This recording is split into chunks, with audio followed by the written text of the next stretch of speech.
Good morning dear students. हम ये lesson जो पढ़ रहे हैं 1.4 बिग डाटा बिग इनसाइट, तो उसका नेक्स्ट हिस्सा जो है यहाँ से शुरू हो रहा है कि उसके जो यूसेज हैं जो वो बताए गए हैं। तो बैंकिंग, फाइनेंस और ट्रेडिंग में इसका क्या इस्तेमाल होता है। With big data analytics the investment patterns of the people can be studied.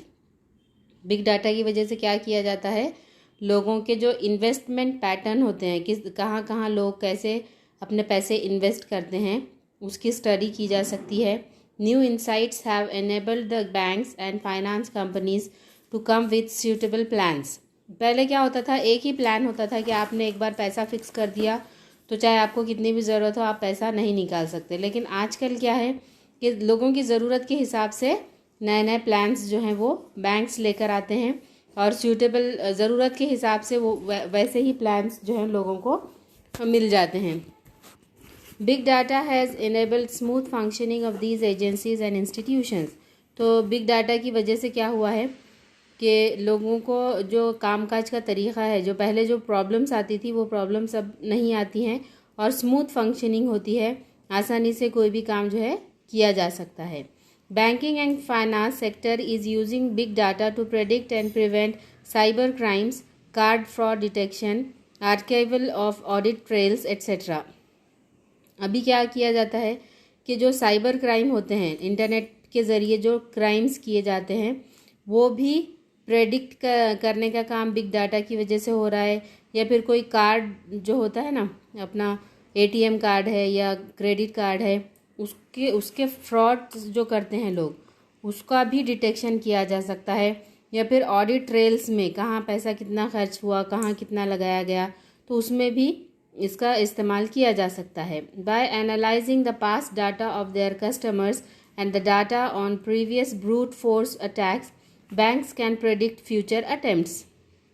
तो ये भी वही है, ब्रूट फोर्स अटैक्स, यानी कि जो गलत तरीक़े इस्तेमाल करके लोग पैसा लोगों का लूट लेते हैं।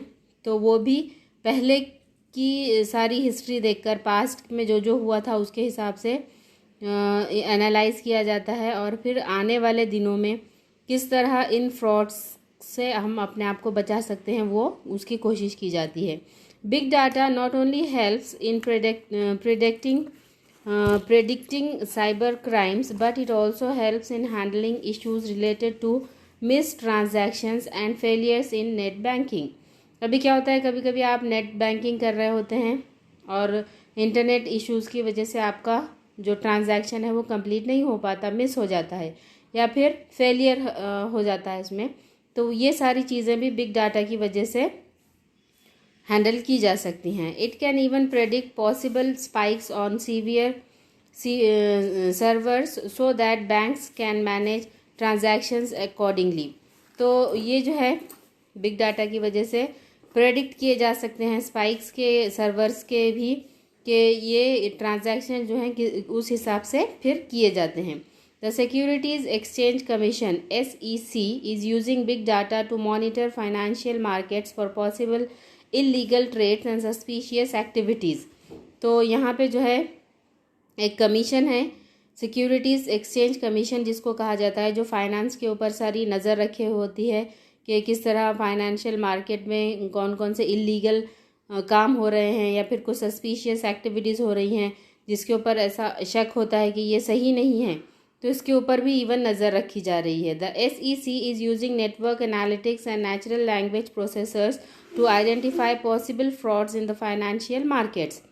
तो ये जो SEC है ये बिग डाटा की मदद से फाइनेंशियल मार्केट में जो होते हैं फ्रॉड्स वगैरह या फिर धोखाधड़ी के जो मामले होते हैं उसके ऊपर ये नज़र रखती है।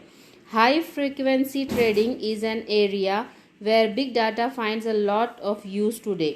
ये हाई फ्रिक्वेंसी ट्रेडिंग क्या होती है कि जो शेयर मार्केट होता है तो उसमें सेकेंड्स में नहीं बल्कि सेकेंड के भी 1000वें हिस्से में जो है शेयर्स की कीमत गिरती और बढ़ती रहती है। कभी एकदम से बढ़ जाती है, कभी एकदम से कम हो जाती है और लोग जो हैं उसके ऊपर नज़र रखे होते हैं कि जैसे ये कम होगा हम इसके ऊपर पैसा लगाएंगे और फिर जैसे ही उसकी कीमत बढ़ जाएंगी तो वो उन शेयर्स को बेच देंगे। तो ये इसके लिए हाई फ्रिक्वेंसी ट्रेडिंग कहलाती है, जो कि सेकेंड्स के भी 1000वें हिस्से में अपना काम कर उसके ऊपर नज़र रखे होती है शेयर मार्केट के ऊपर, और इस तरह वो काम करती है।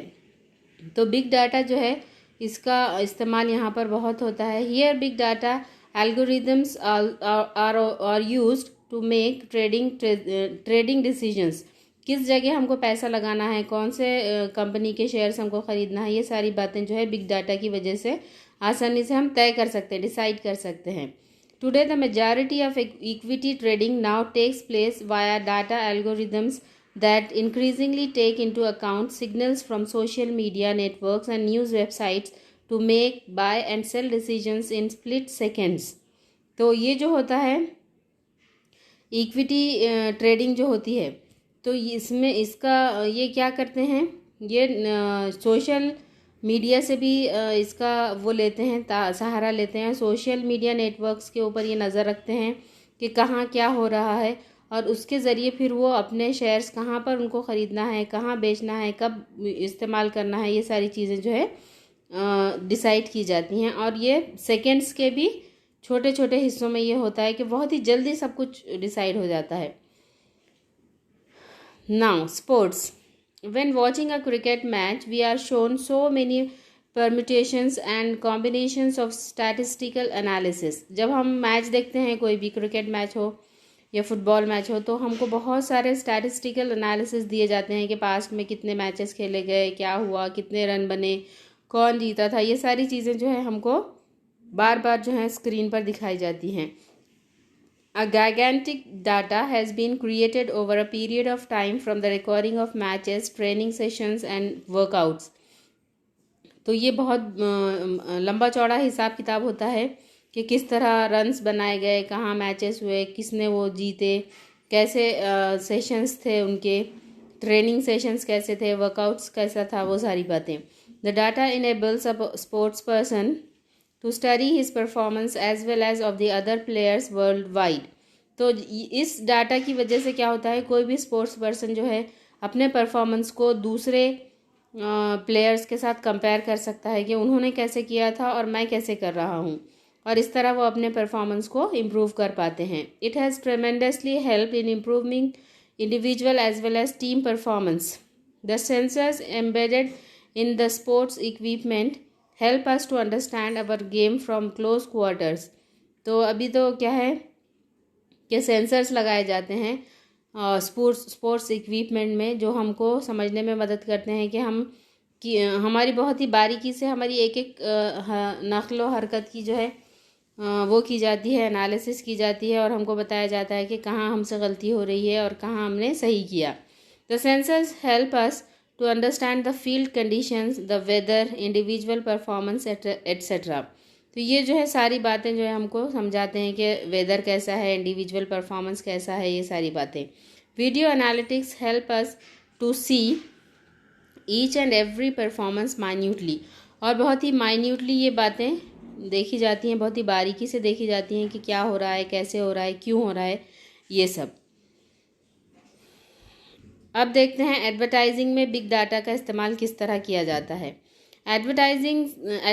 Advertisers are one of the biggest players in big data.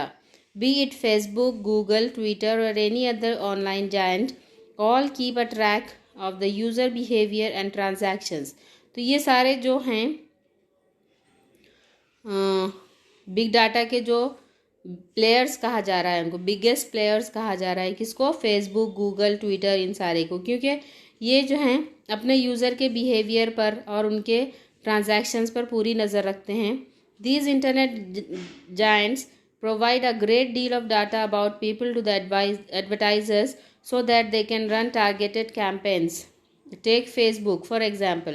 Here one can target people based on buying intent, website visits, interests, job roles, demographics and what not। हर चीज़ जो है यहाँ पर आपको अवेलेबल है इंटरनेट पे। तो फेसबुक क्या करता है, लोगों पर नज़र रखता है कि ये किस तरह अपने काम करते हैं। All this data is collected by Facebook algorithms using big data analysis techniques. The same goes for Google. When you target people based on clicks, you will get different results, and when you create a campaign for leads, then you will get different results. All this is made possible using big data. तो ये सारे काम किस तरह किए जाते हैं कि गूगल पर आप कौन सी साइट्स पर सर्च करते हैं, कहाँ क्लिक करते हैं आप बार बार, ये बातें जो है वहाँ पर रिकॉर्ड होती हैं, और इस बिग डाटा को यूज़ करते हुए वो लोग अपने डिसीजंस लेते हैं कि कहाँ हमको अपना कैंपेन करना है, कौन से प्रोडक्ट्स को बढ़ावा देना है, इस तरह। इसके बाद है entertainment and media.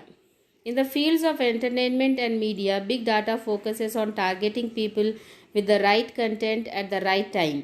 Based on your past views and your behavior online, you will be shown different recommendations. जैसे ही हम जैसे कि आप गूगल पर आप एक गज़ल सर्च कर रहे हैं, तो नीचे आगे क्या होगा, दूसरे रिकमेंडेशंस कौन से होंगे, दूसरी गज़लों के होंगे। यानी कि वो समझ जाते हैं आपके बिहेवियर से कि आपके लाइक्स क्या हैं। This technique is popularly used by Netflix and YouTube to increase engagement and drive more revenues. तो ये जो है नेटफ्लिक्स और यूट्यूब जो है, इस तरह के बिहेवियर को वो यूज़ करते हैं और अपने प्रोडक्ट बेचने की कोशिश करते हैं। Now even television broadcasters are looking to segment their viewers database and show different advertisements and shows accordingly. This will allow better revenue from ads and will